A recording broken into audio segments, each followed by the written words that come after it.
Kita sejak awal sudah menggunakan konsep demokrasi, konsep konstitusi, konsep hukum gitu loh.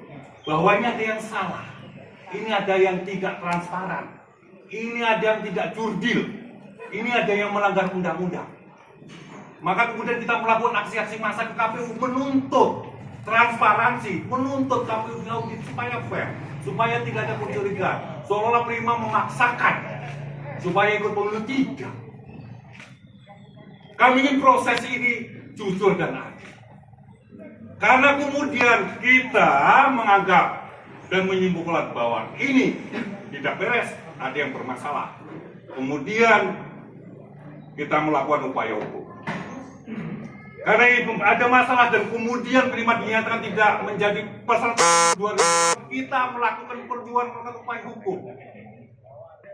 Sebagai salah satu basis, sebagai salah satu syarat agar Prima ikut, ya prosesnya harus diulang. Karena prosesnya penuh manipulasi dan penuh kecurangan.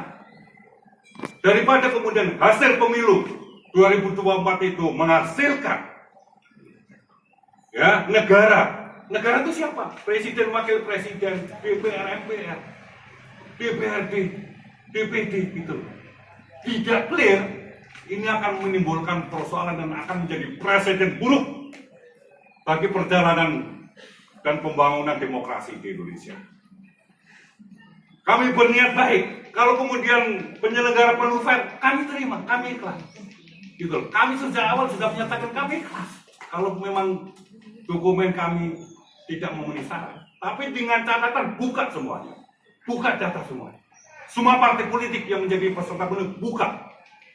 Apakah mereka data-datanya clear? Ternyata tidak juga.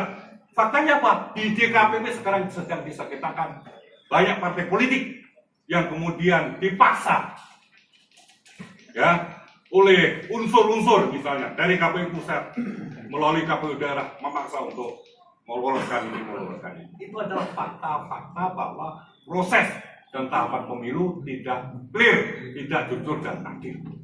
Jadi saya pikir langkah Prima melakukan upaya hukum ke pengadilan negeri, ya itu adalah langkah terakhir yang sangat tepat. Mau pakai cara apa lagi? Orang hanya berbicara tentang politik kepentingan, tapi tidak berbicara tentang substansi demokrasi. Bagaimana akan menghasilkan pemerintahan, akan menghasilkan DPR RI yang bersih, yang legitimate kalau prosesnya tidak benar. Banyak ketua partai politik, tokoh-tokoh, atau pengamat-pengamat tidak memahami substansi bahwa proses demokrasi yang kita perjuangkan bersama-sama di tahun 98 itu harus jujur dan adil. Tidak boleh ada yang mengintervensi, tidak adalah boleh yang mengotori itu. Supaya demokrasi kita sehat, pemerintahan kita legitim. Tidak seperti ini, gelap, curang, manipulasi, menyingkirkan.